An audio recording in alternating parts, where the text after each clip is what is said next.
What's up, everybody? Happy Monday. Hope all you're having a great day so far today. Hope you had a great weekend. Getting into this episode of GH, I knew her crazy ass was in Paris. I freaking knew it. I knew Esme simple ass was gonna go to Paris. I had that feeling. Because when they found that letter in Alexis's office, I felt like that was just too convenient. It was too easy to find that. You know what I'm saying? It's like y'all just walked in there and bam, y'all find a letter that she going to Canada, that her nanny apparently wrote her and told her to come there. Come on now. And I'm glad Dante and Chase finally realized it when they talked to Maggie. Like, the bitch said y'all look good. She played y'all ass. Like she played them good. And I get that Dante is just running on theories at this point because he think, oh, maybe she going after Ace and Nicholas. But my thing is, she wouldn't even know where to look for them. You know what I'm saying? Like, Nicholas is rich. He got plenty of money, plenty of resources. She has literally none. I mean, hell, she had to use the corporate card just to go to Paris. You know what I'm saying? And if I was Alexis, I'd get right on the phone and refute every last one of them charges and get that witch on a fraud charge because that was fraud. I'll take her ass down even more. But her trying to find Nicholas and Ace wasn't going to happen. She ain't got the resources for that. So I'm glad that Alexis, was able to put the pieces together, look at her charges and stuff and see, oh, this chick went to Paris. So now Laura need to go on ahead and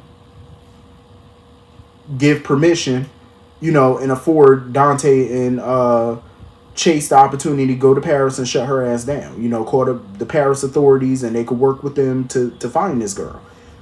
I felt bad for Kevin. Like, got knocked upside the head by his niece. I say, ain't that fucked? Like, I felt bad for him. I see why he stayed away from her all this time until now. And I bet you he wish he continued to stay away from her Looney Tune ass. And I'm glad that, Laura finally woke up and smelled the Folgers. Like, this girl is insane. She's a nut job. And I'm glad Laura finally came to her senses on that. Don't let it happen again, Laura. I love you, but you need to start, stop thinking that everybody can change and, a leopard don't change their spots. I'm just saying. Once a criminal and a liar, always a criminal and a damn liar. But anyway, I thoroughly enjoyed, the dinner between Spencer and Trina. Like, I'm glad that they were just sitting there peacefully talking and stuff. And I'm glad that Spencer is going to use his time in Paris wisely, and try to do some soul searching and see what he's good at, like what his passion is, like what does he want to do moving forward. Because it's time that he start doing something. I know he got a bunch of money in the trust fund and stuff, but it's like, do something worthwhile with yourself. I'm surprised that he's not going to try to run the family company. Like, who the hell is running Cassadine Industries? Valentine is dealing with his little demon child, and he's the CEO of ELQ. Nicholas is on the run, so there's no way he can continue to run the company. So I'm assuming the board of directors maybe are calling the shots over there at Cassadine. I'm surprised that Spencer didn't want to step up and run the company as the acting CEO, and make it a permanent gig or something. I'm shocked. But I hope he finds, what he's looking for in Paris. He find out what his passion is, and I'm loving that Trina is glowing. Like, she is having the time of her life. They're in a nice looking restaurant, I'm glad that they're enjoying themselves. Until that nut job ruins everything. I seen the clip for next episode, and this bitch got a syringe. I was like, oh, she trying to knock motherfuckers out. I said, okay. I hope Trina beat her ass this time. I hope so. I hope Trina mollywop her ass. I hope she A-Town stomped that hoe. Because it's time for Esme to catch a fade this time around. Trina need to boss up and beat that ass. So anyway, moving on from that. I get where Curtis is coming from. Curtis is definitely stubborn. Like, Aunt Stella wasn't lying about that. But I get where he coming from, though. It's like, you got that desire to walk. You know what I'm saying? Like, you're ready to move. You're ready to walk. I get it, but I agree with Stella. It's definitely way too soon after the surgery.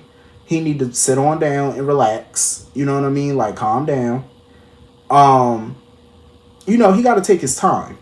It takes time. Like, you're not just going to walk immediately after a big surgery. That's not how it works. You know what I'm saying? At least you got a little bit of feeling in your foot or something. You can feel something.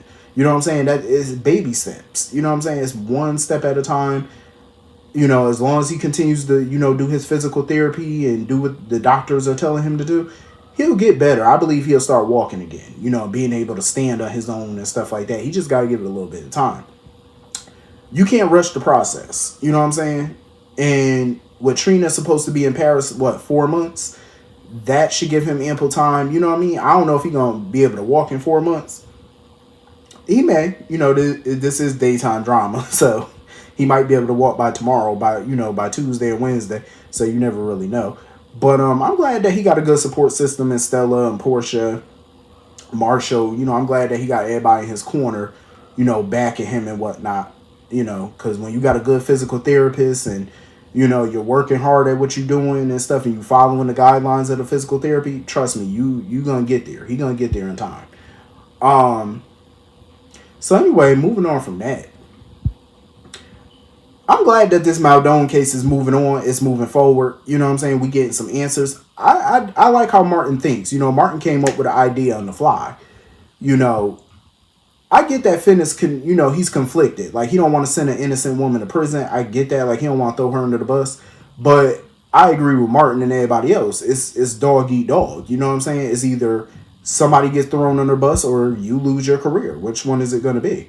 But my whole thing is, though, I don't see Mrs. Malone getting in trouble for this, because if she genuinely did not know that her husband was planning on setting Finn up or scamming or doing whatever for insurance money, if she genuinely didn't know and they could prove that she genuinely did not know, then I don't see her getting in trouble. And I'm pretty sure it's enough to get a judge to drop this case, or at least talk to Mrs. Muldoon about dropping this case.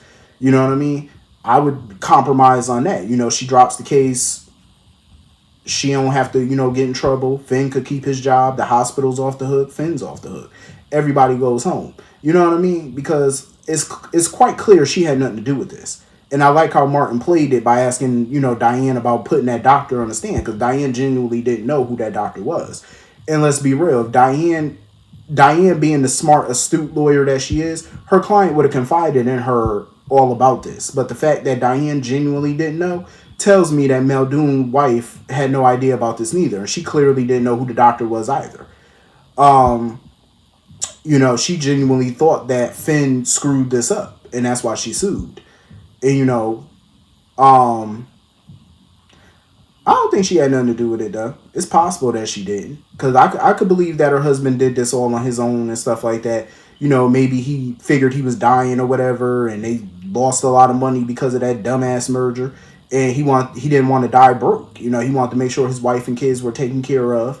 So maybe he concocted this scheme or whatever for his wife to sue, for malpractice. They walk away with a large chunk of change. He could die knowing that his family was taken care of. I don't think he would tell his wife anything about that, because why would he?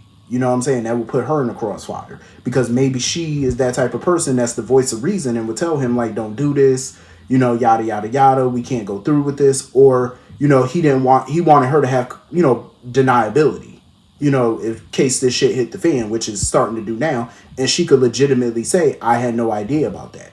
You know what I'm saying? They can prove that she doesn't have to go to prison. I get it.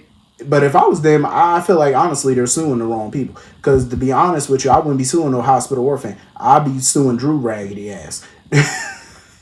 Like, him and Carly, the reason why this dumbass thing done fell apart.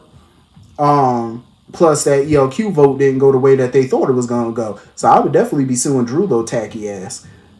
I'd be suing Long Neck. I'll put him right on the stand. That's the bitch that you need to be suing. Him. You don't need to be suing the wrong brother. And while I'm getting into Liz and stuff like that, because I do feel like, it's nice that she got Finn back or whatever. I don't like her and Finn as a couple. I prefer if they brought back Rick Lansing or something like that. Where the fuck is Rick Lansing? Like, it's baffling that with all this shit going on with his daughter and stuff, he's not on canvas, no mention of him. Like, that's kind of weird. It's like he's about to have his first grandchild and he's nowhere to be found. That's odd. Like, this is the time now, definitely, to be bringing Rick back. I'm just saying. Especially, you got Liz and this old boring-ass parent. They need to bring Rick back. Rick need to come on back and claim his lady. I used to love him and Liz together. I ain't even gonna lie. I felt like I enjoyed their parent. So, anything to save her from this little stupid-ass relationship that they got her in now. I'm just saying. But, anyway, hopefully this Malone thing gets shut down before it even gets started. Because I'm ready for this nonsense to end and for Finn to go back practicing medicine and whatnot. But anyway, that was pretty much the whole episode.